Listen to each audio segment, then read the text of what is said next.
In the spacious grounds of an English country house, Aspinall Wild Animal Park houses more than 100 species. To try and create a more natural environment for the animals, the keepers will diversify several species in one enclosure.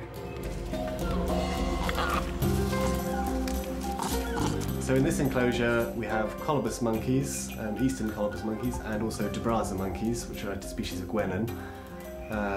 The guenons are mainly brown with a white beard and a ginger forehead, whereas the colobus are black and white. They inhabit different parts of the canopy, so they live quite happily together both in the wild and here in captivity. So the colobus have the top half of the cage or the enclosure, and the DeBrazas have the bottom half of the cage. Good. I'm prepping the colobus midday meal. So we have mainly greens and vegetables for the colobus, and a little bit of fruit. Their favourite is probably the lettuce and the leafy stuff first, and then they'll move on to things like the courgettes and vegetables afterwards.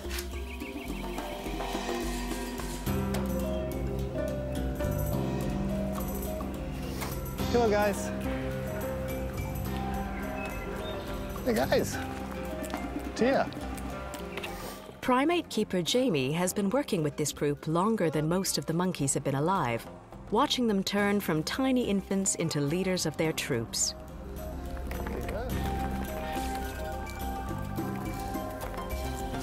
The colobus and DeBrazas have different areas within their cage because they don't like to share, especially around food time. They get on every other time, but around feed time it's a little different. So the colobus have their set area and also their set feed bench, and the DeBrazas have their own set area as well. Despite their cute appearance, the colobus aren't afraid to defend their lunch. And they don't mind fighting dirty to get what they want. Colobus monkeys come from a swathe of Central Africa encompassing Uganda, Ethiopia, and Kenya. The colobus flourish in the virgin jungles of primary rainforest, where they feast on the lush green leaves of the upper canopy. Primary rainforests are the pristine woodlands with a well-developed canopy, whereas secondary forests are the areas recovering from logging or clearances. While the colobus are primarily herbivores, they will eat insects and fruits when available, generally favoring the unripe fruits to avoid competition with bigger, tougher animals.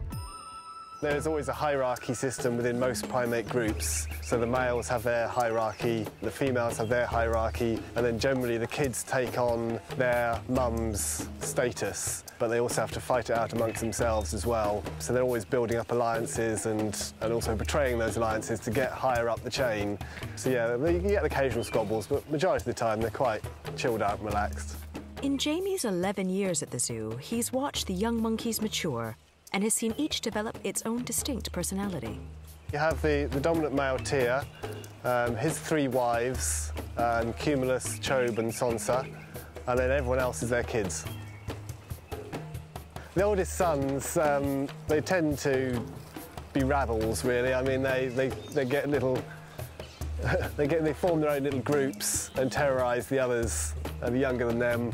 I mean, in the wild, the sons would be chased off by the dominant male, and they'd form either bachelor groups of multiple males, or if they're big and strong enough, they'd take over a family group or try and attract a female to them and build up their own family group. I've been here for 11 years, so most of the group have grown up with me looking after them. So they have just about every type of character within the group. There's 17 colobus. So you've got the 2 oldest sons, Ra and Anubis, and Ra very much grew into his name. He's very Ra, you know, hey, everything's great, and they're very confident as brothers. They'll jump on your shoulder and they'll try and steal your bucket, and they're quite relaxed around us as keepers now. Through time, the colobus monkeys have decided the keepers can stay as long as they bring food. I don't know quite what they see us as, really. Servants, probably. I mean, we bring their food to them, we feed, we clean out. So, yeah, I don't know. I mean, there's nothing really in their world of what we are. The colobus have eaten their fill, and the de Brazes have so far had to make do with leftovers. Jamie is going to even things out a little. Right. Well, I've got there some peanuts for them and also their main feed, so they should come over. Hey guys, George. So this is Cabinda, and this is her husband George. De Brazes are one of the few of the Gwenin species that are actually monogamous, so they only have one partner. Whereas most, you help yourself, mate. Most Gwenins will have one male and multiple females. George, who's the male, he's the dad.